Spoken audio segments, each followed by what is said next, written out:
those who are watching later on in the recording. Welcome all of you guys. Hope it's been a tremendous week. We've hopefully you got the email that I sent out this afternoon. Just kind of those of you who had sent kind of reports to me, I taped and pasted and glued and stapled all together and sent one out to you guys, those of you who responded, and kind of letting everybody know what everybody else had done and how your Easters had gone. And well, we just have had so many great reports. And so far, nobody's been down in their numbers. They might have been even, but they haven't been down. That's good news. So we haven't driven anybody off yet, and that's great. So it's wonderful to hear from everybody. And so we just congratulate everybody on a wonderful time. And hopefully we can keep this momentum going. It seems like I've told the DAB, I think across the district coming into Easter, there was just a great spirit taking place in a lot of our churches. And so it seems to be moving right along. And so that's just great to hear from everybody. Okay. Let me just remind you of a bunch of stuff here that's getting ready to happen. And if you're involved in that, or if you need to be reminded, you can get a hold of these. But this Thursday is the pastors leading together, and we'll be in Indianapolis. Oh, we're not all driving there. We're going to be in Independence, Kansas at 10 o'clock, and Art Black is teaching that class. And so that is Doug Jacket and Todd's group. And so hopefully they have contacted you and reminded you, if you're a part of that, to be there at 10 o'clock. And we'll look forward to a great time of living life together. All right. Then I don't know if you've had a chance, but we sent out a survey for Donna, and we have got tremendous responses already. We're over 50 responses. We might be over that by the end of today. So that's good. We're hoping for a little bit more, but very revealing. It's very helpful to us, and hopefully it'll be helpful to others, especially the group that we're working with trying to get this grant. And we appreciate Donna working on all of this. The Teens Max up at Mid-America's 21 through 23. Did everybody see the video I sent out today of tearing down Campus Center? Anybody see that I sent out? I put it on Facebook. There should be either weeping and gnashing of teeth or a great celebration. Those of you who went to Mid-America, many memories have been made in that building, and some of them maybe not so good in certain rooms over there on the east side where the dean of students used to be. But for other those rooms, there may be some good memories. But that building, they started tearing it down, and so it won't take very long to get it torn down. Of course, hauling off will be another thing. But all right. Pastors Forum, that's Sunday school is doing that. That's the 26th here at Carthage and in the parking lot. He's got lots of things lined up, lots of, axe throwing, shoot the DS. I don't know what all he's got lined up. He's got all kinds of stuff lined up. You ought to walk out feeling really good. I shot the DS today and I'm feeling better. It's a good day. So lots of stuff. We're going to have a couple speakers, and looking forward to all that. Those of you who might know, Jim Chapman is one of the speakers. Jim, evangelist in the church. Then Singles Retreat is the 29th through May the 1st. If you can advertise it at your church, we would really, really appreciate that. We're at over 50 right now. I was talking with Donna last week, and we would love to move that number right on up. They are going down to the new camp and working on it and spending some time there. Then Holiness Partnership. That is at Kansas City First, May 3, 4, and 5. Holiness Partnership. That is a re-emphasis on who we are, trying to go back to who we are. It's a group doing a good job with that. And then don't forget about camps. You're going to want to be talking about teen camps, children camps. As you know, if you're new in our district, we have 3. We're so large that we have 3 teen camps. Our goal is, and I know this is crazy, but we're wanting to add a 4th week. And so our goal is to ultimately end up, our goal has been 600, has been that way for years. This last year, adding the college age camp that put us over 600 for the first time ever in our camp numbers. We're hoping to bust 900 in the next few years. So we've set a goal of 900, another camp.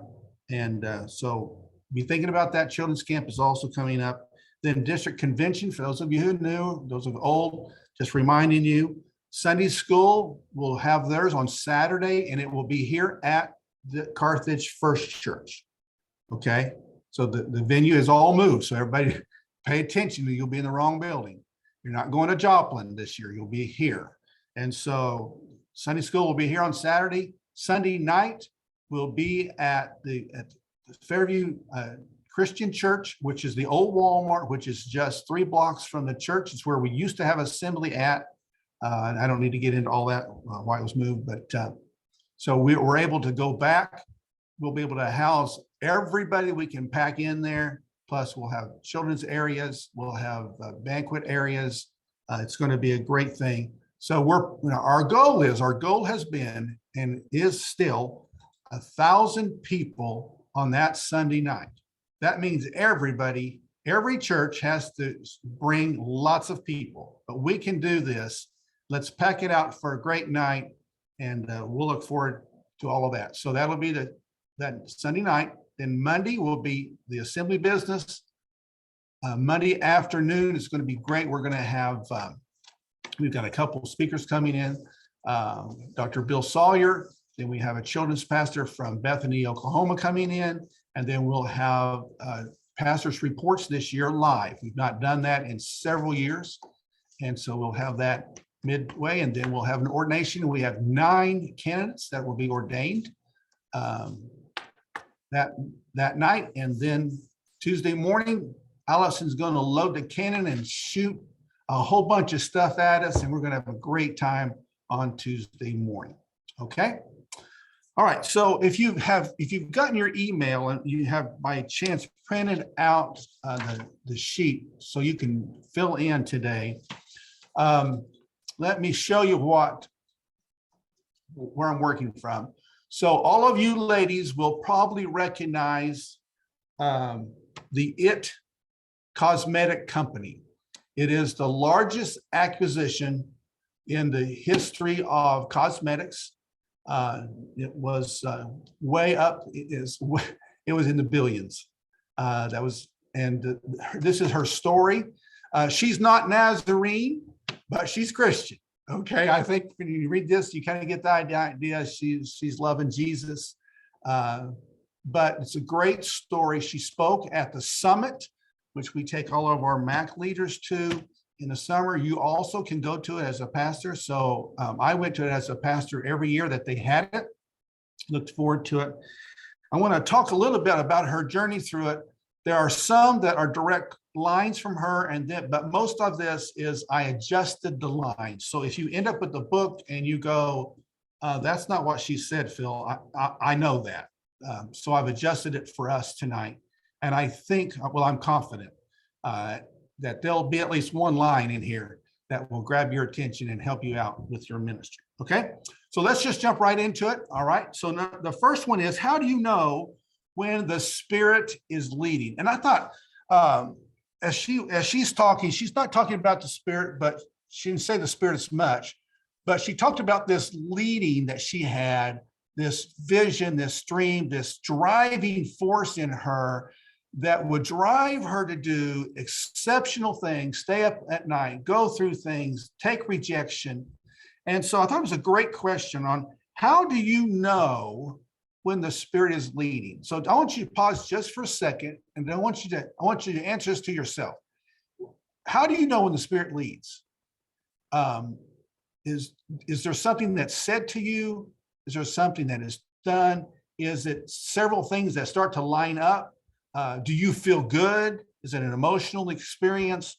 What all happens when you know that the Spirit is leading? Now, I think in church services, we often talk about, boy, we had a Spirit-filled service today. Well, how do you know that? What takes place that happens? Now, so here comes the tough question. if that happens, and if it happens in our own personal lives, is there a way to create a formula that you open up the bottle and you get the Spirit? Okay. Or is there more combinations to this than we can ever imagine? So I want you to be thinking about that in your head. The Spirit leading thing, are there things that I need to be doing to get to that spot?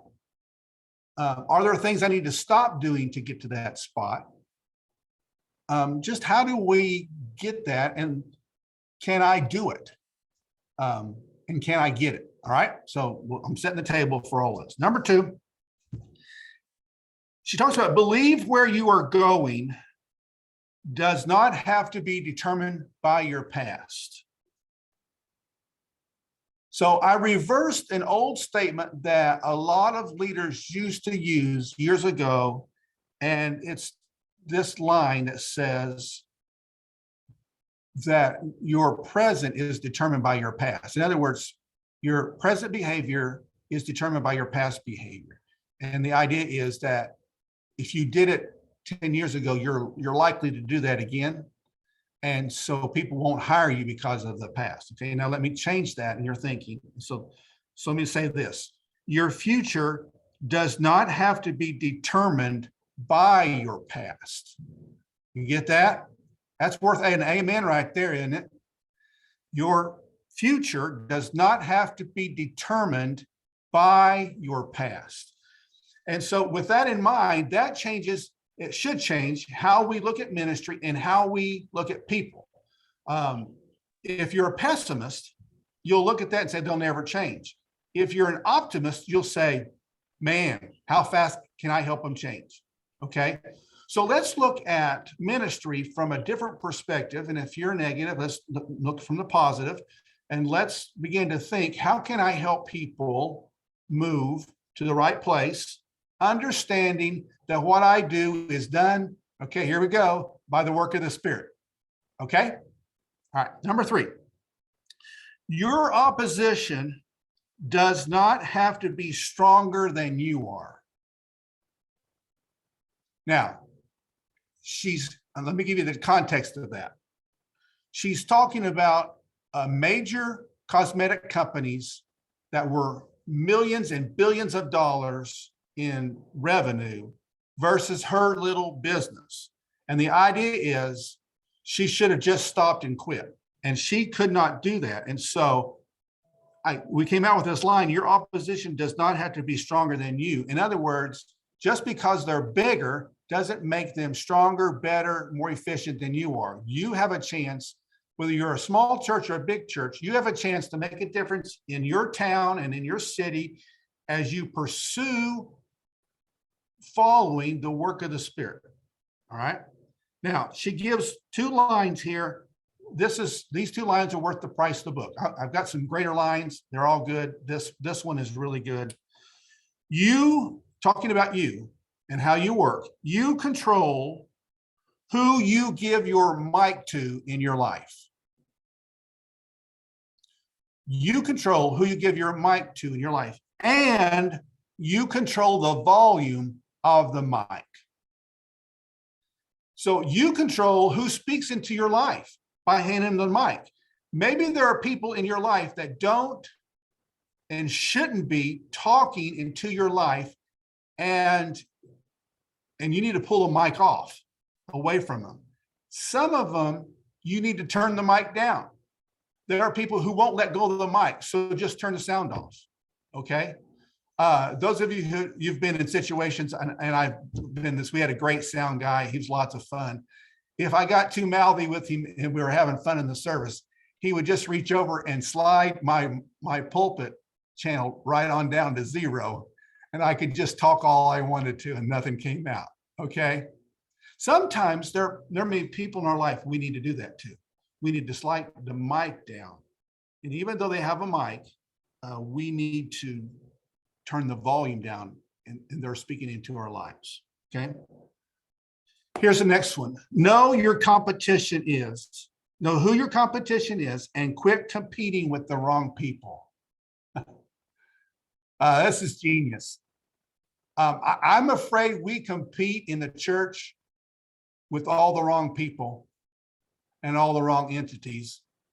And if we were really honest, in our heads, we compete against some churches as if it's a we win, everybody else lose. What happens if we had this mentality that said, when we win, everybody wins? And so I want to challenge you to have that thinking. So on the district, it's not one church against another. It's not that church, that size of church against this size of church. It's not this and this. It's just we're all in this together. And if we all will do our part, we all win in the kingdom of God. We're all a team. So it goes back to our third core value, which is we are better together. All right? We're better together. Next one. What happens if the no in your life led to all the right yeses?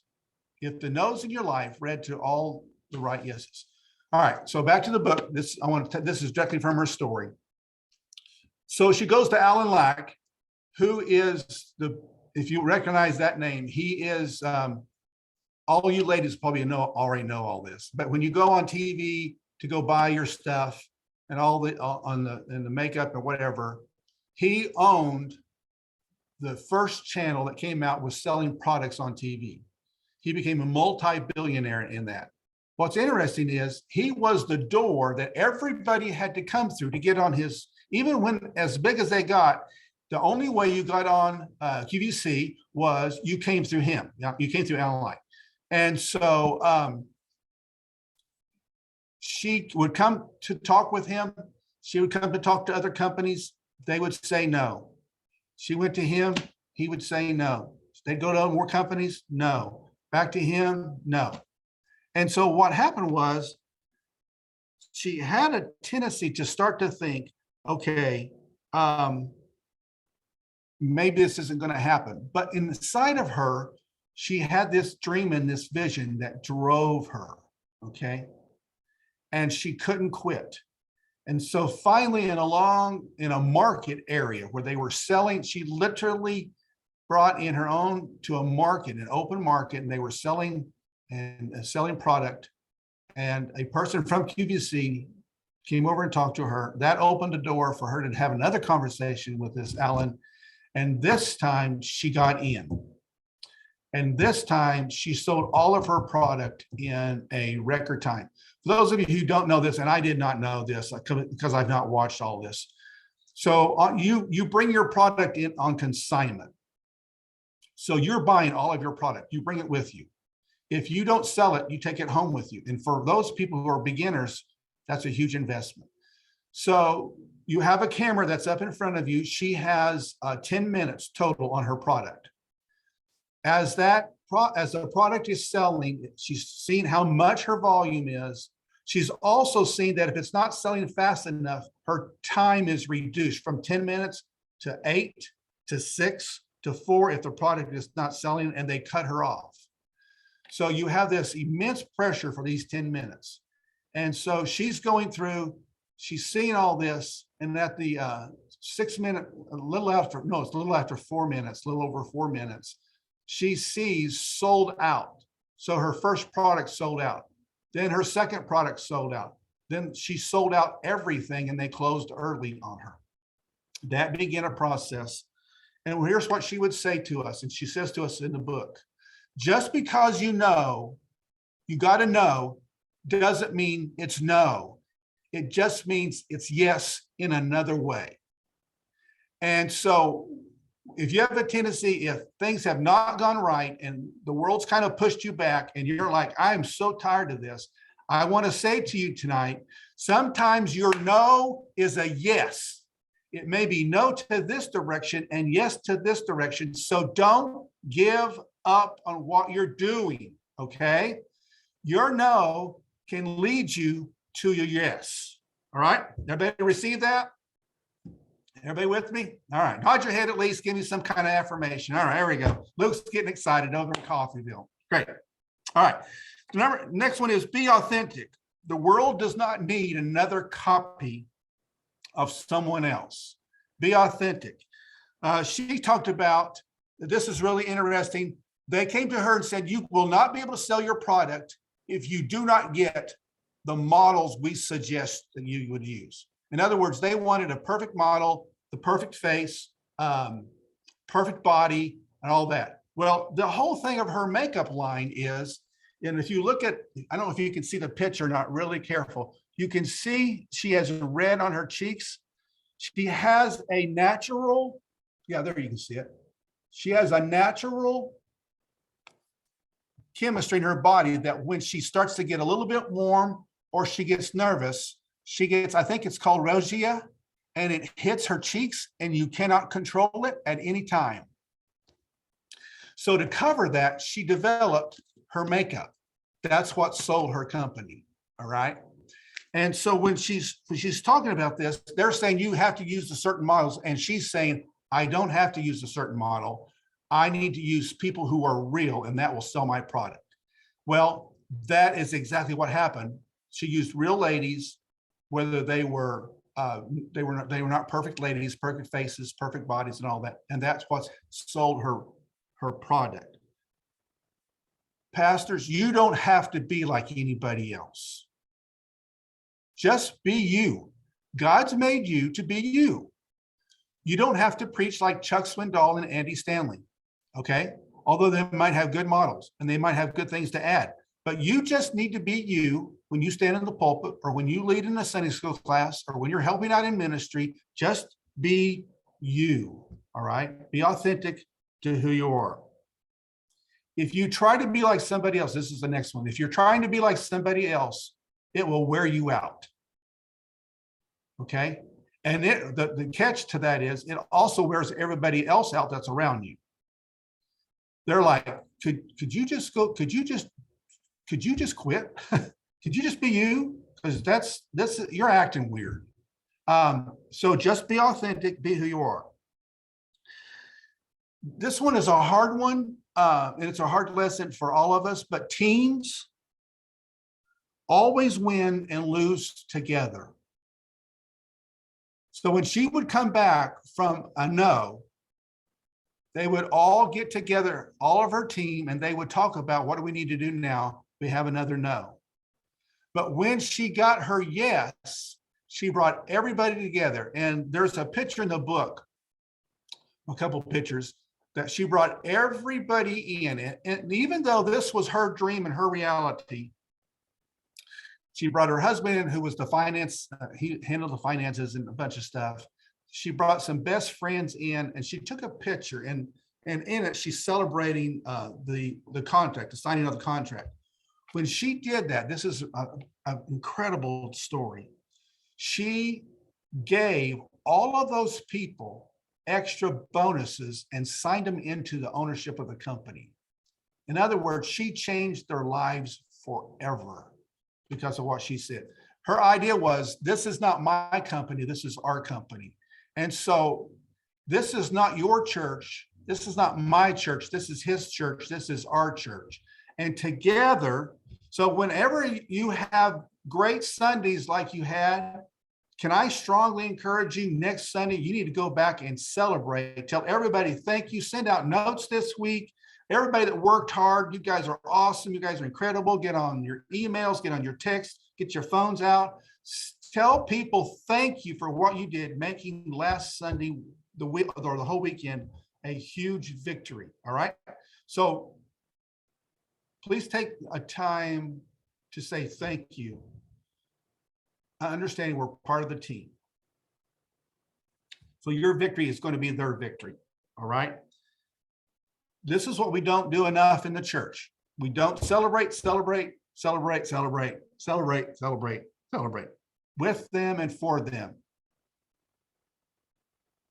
Don't let these weekends go by that you don't celebrate with your church. Okay. And if you had a baptism or you had someone come to know Christ, man, celebrate that. All right. And let everybody know what's going on. When Sandra was here, an event had happened in the life of Rhonda and I had taken it a particular way because In my journey, I was raised that you don't brag on, really, you don't brag on others, and you really don't, you for sure don't brag on yourself. So when I was with Sandra, we were talking about this event that had happened, and Sandra was talking about in my life, my strengths is this issue of significance. In other words, I want to be significant in making a difference in people's lives. That drives me. And so when we were talking about that, she said, Phil, you need to look at it from this angle, not your angle, this angle. And she went through the process with me. Can I tell you that I just finished a book on failures? It was another lady that spoke at the summit. And here's what she was saying to us. Your failures can actually drive you to your success. Your failures, you learn the most. She would say you learn the most in your business or in your church from your failures. When you fail, you make adjustments, and the adjustments set you up for success or for the win. Okay.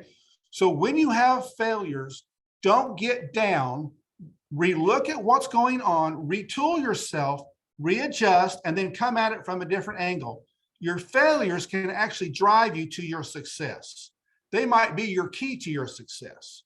The failures that she experienced drove her in her business to the point that when she could sell her $1 billion company, as a chair lady, the first chair lady to ever do anything in that ball game at all. All right. So celebrate and let your failures drive you to your successes. The next one is do life and ministry together. Some of the churches, you guys went and maybe you took a part of a day off, or you went and did some odd things. Maybe your staff did, or your church, or maybe you took part of yesterday off. Can I just tell you that it would be really cool for you to pull your group of workers together after you've had a big weekend and do something for them together. All right. She gives this quote, and I gave it as a quote.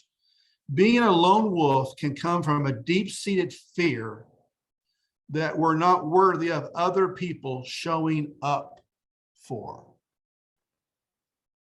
Let me read that again. Being a lone wolf can come from a deep-seated fear that we're not worthy of other people showing up for. Too many times,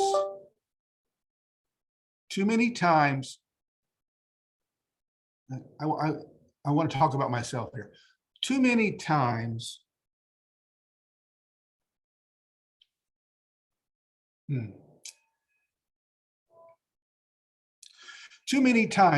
I have tried to do all of the ministry when I should have been letting go of the ministry.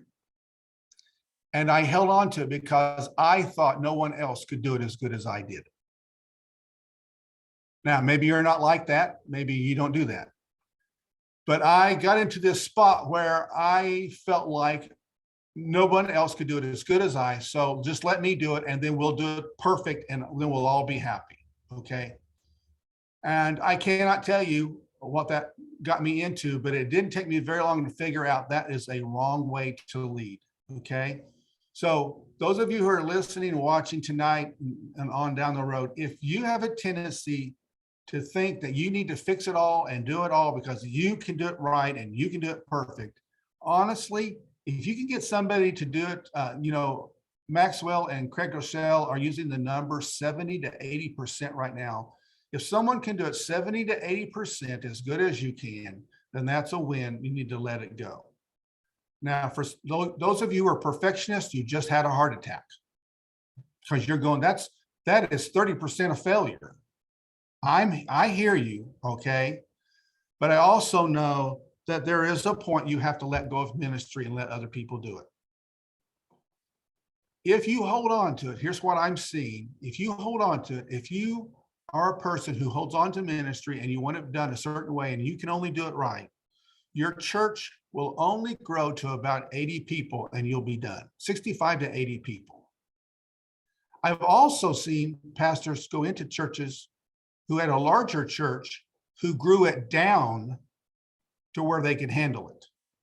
because they wouldn't let it go. Everybody hearing me? Okay.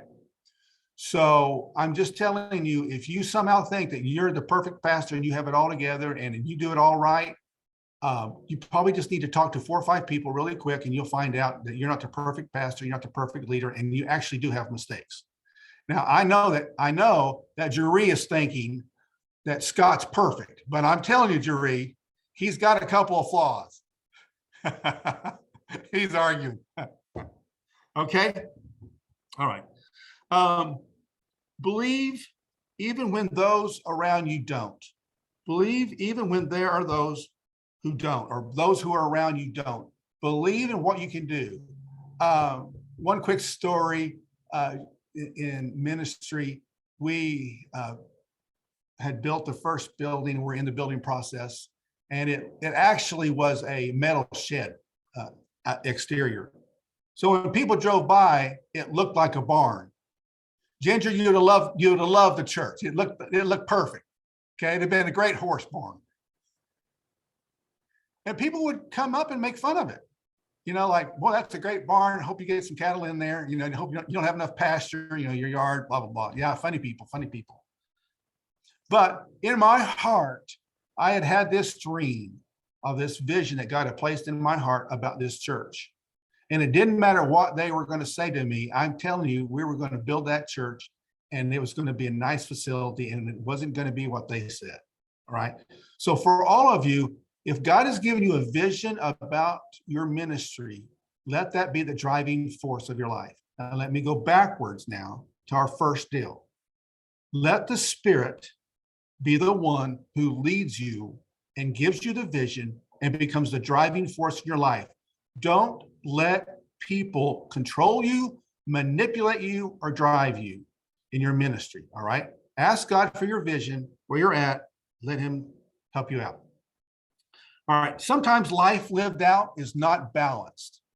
This was an interesting statement for her because she had, they could not get pregnant. They ended up going to a surrogate mother who carried both her egg and his sperm, and then had a baby, and ended up doing it again in their life. She tells the story of the countless hours that they would work through late into the night to get the dream done. Once they got that dream, she realized that all that she had missed, and she slammed the brakes on.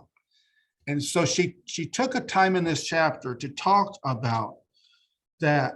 Sometimes life lived out, you're out of balance.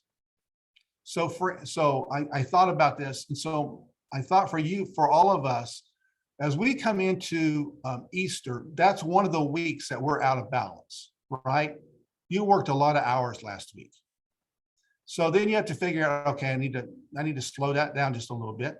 And we'll make some calls, we'll make connections, but you have to figure out your balance. There are times in life, seasons in life, when you'll have to go full speed.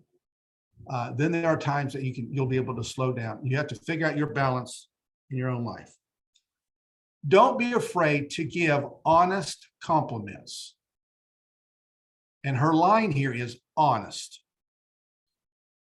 She's pretty good about giving out compliments. She did not like people to give out false compliments to her or to her company. She felt like that was a slam, which is really interesting. And so that's something for all of us to think about tonight, is in our lives, make sure that your compliments are genuine, that we're doing things that matter, the things that we're saying are genuine, they're coming from our heart, okay? Sometimes the people who talk the most about a topic know the least. Have you ever been in a group when one person dominates the conversation? If you have not been in that group, that means you're the person. Okay, just saying. We've all been in a group when the person kept talking, and you're thinking, oh, for crying out loud, just be quiet. All right. Well, when that is going on, what's interesting is there's usually somebody sitting over in the corner that's far more experienced, has far more information, has been through the whole process. And if they would just share, it would help the group out more than the person who's doing all the, right? So sometimes the people who talk the most about a topic know the least. Make sure you're not that person. Two is, and let me, I hope I can help you out with this. When you are in a group setting, Sunday school, small groups, you have people that have a tendency to do that, okay? Even in board meetings, you have people that have a tendency to override other people. One of the worst things of overriding people is the idea of interruption. And if you are an interrupter, okay, stop it. Okay, because here's what you're saying. What I have to say is more important than what you have to say. So you need to listen to me. The minute you do that, you said far more than what you meant to say. All right. So if you're an interrupter, the next time you're in conversations, you'll know who you are. This will be like a bell going off in your head the next time you do this. Stop it. Okay. Let people talk, and then learn how to help the conversation to be shared. In other words, start off your class by saying, now today we would like everybody to share, and we're going to kind of limit that to maybe 2 or 3 times each today. That'd be okay with everybody. Of course, everybody's going to say yes. And so you keep count in your head. And when that person that talks all the time gets to 3, after 10 minutes, the class has been going, then you can say, hey, we need to let somebody else have some input here. So let's, and if you do that a couple of times with your hands, they will get that idea, so that later on, when people are talking and that person starts to, your hand going up will be a signal. Okay, I need to back off. All right. Everybody get that one? You try it. All right. Also, where you sit determines how that conversation goes in your meeting. I've talked about this I think I did this 3 months ago, but I want to hit it again really quick. So in your board meetings or in your meetings, where you sit is crucial to how you determine the conversation. All right. Almost always, the person who is opposed to you or has opposite thoughts will almost always sit opposite of you. Okay. It's a subconscious thing. So the person who thinks like that will sit opposite of you. So here's what you do in a board. Since we're creatures of habit, then you don't sit in the same chair every board meeting. You move where you sit. And if I knew that I had a person who was going to be conflicting with the discussion that night, or with a person or a situation, go over and sit next to them in their chair. Get there ahead of time, put your stuff there. That'll mess everybody will come in and sit down. Then that person that's usually the conflict person will be sitting next to you. And the person who does that is less likely to have conflict because you're sitting next to them, especially if you do one thing: turn your shoulder and take your hand and touch their shoulder. Okay. Now, if you know this, you know that when you're into deep discussions and you touch somebody, it has a tendency to tone it down, right? Everybody with me? Okay. Same thing can happen in a board meeting. Same thing can happen in a Sunday school. All right. There are ways for you to work with that and not let everybody get run over every time you're in a meeting. All right. Down to the last 3. Don't let fear keep you from your dream.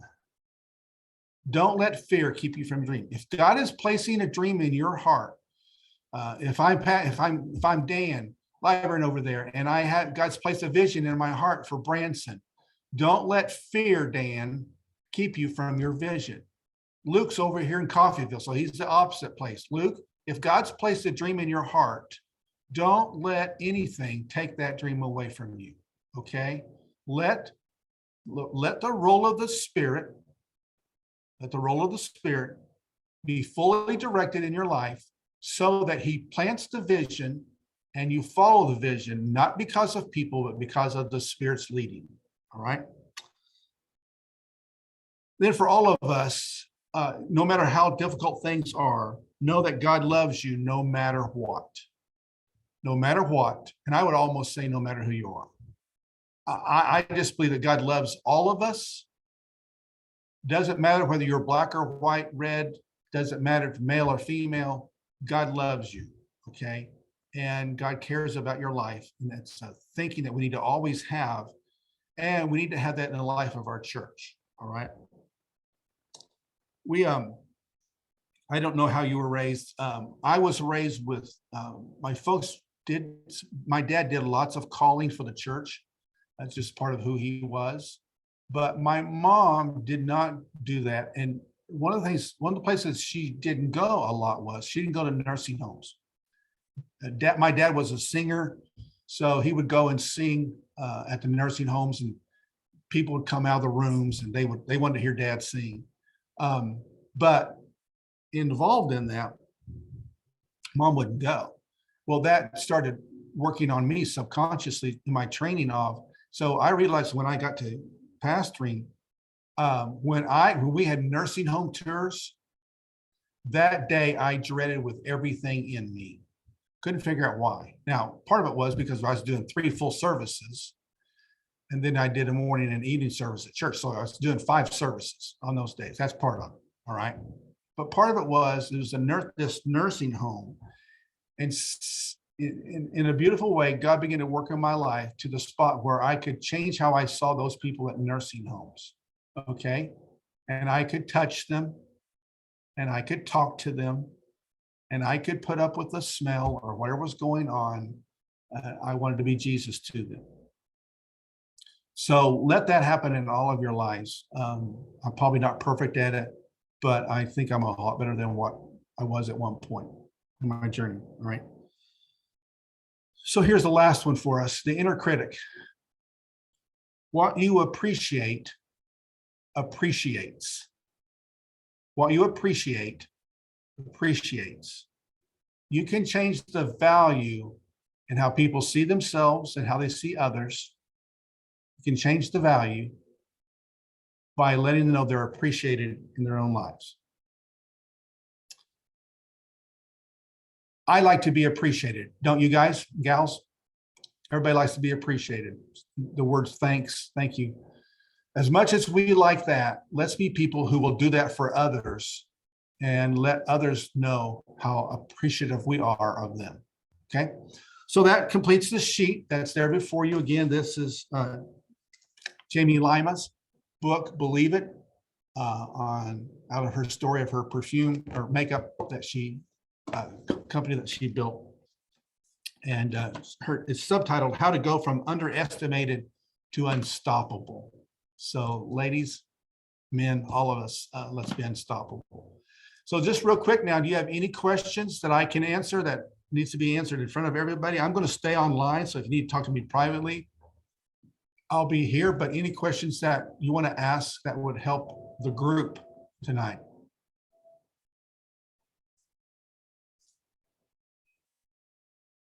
I don't know if it's I got a question, I guess, or a thought, or you're talking about competition, that the churches are not